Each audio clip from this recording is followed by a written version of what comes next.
Hi guys, this is Steve. This video following on from a pub conversation I had with Biker Dude and Sir Tafsalot in London yesterday. We were tucked away in a corner projecting TDM onto a wall and having a look at some new work. Suggestion came up about the seawater shader, which you can see I've put in a test map here. A couple of technical problems with it, like there are most of our waters. Hard line between the water and the background, you can see there, quite an unrealistic cut-off. And even though this water is nice and dark, unlike many that brighten the background, you can still see all the way through it, irrespective of distance. And we don't really want water behaving like that. It should get harder to see through the more water there is. Most natural water's got loads of sediment in it or something.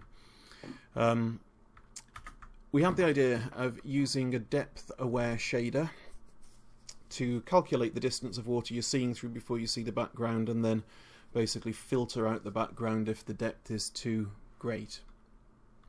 I've taken the seawater shader at the moment, needs some colour tweaking, and here it is, seawater semi-trans I've called it, based on the seawater 1 shader. We've got the standard heat haze here that distorts the background.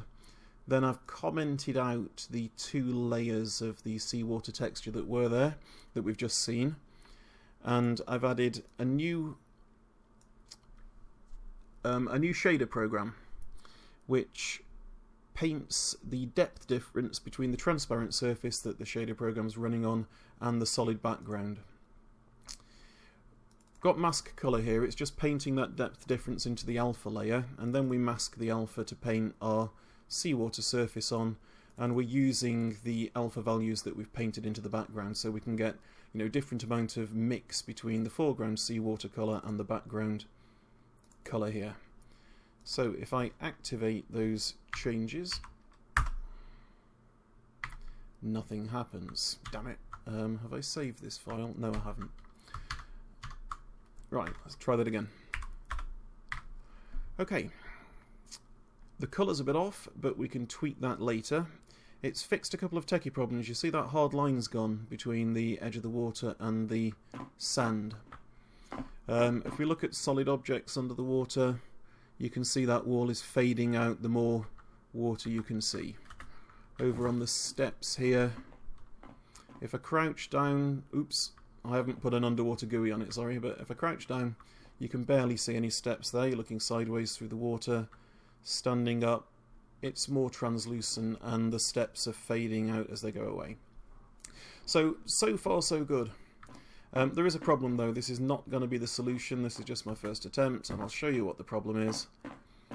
The old bugbear of heat haze effects messing around with foreground background is back with us with this attempt. I've worked out what's going on. The heat haze shader does its thing first and is distorting the bottom end of this signpost. After that, the seawater's coming on, and it's using the the solid depth of the background, which has not been distorted, to work out how bright stuff should be.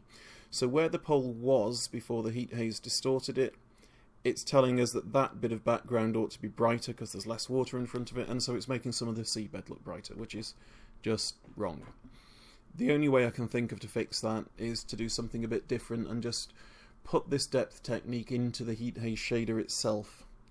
Either outputting alpha or simply filtering and darkening the background. I haven't worked out the details yet, but I'll be back with attempt number 2 when I have done it. I think we probably need a heat haze with mask and depth and murkiness shader, or maybe we should just depart from the whole heat haze thing and just call it a murky water shader. But if we combine those two, we should be able to fix those problems. Fingers crossed.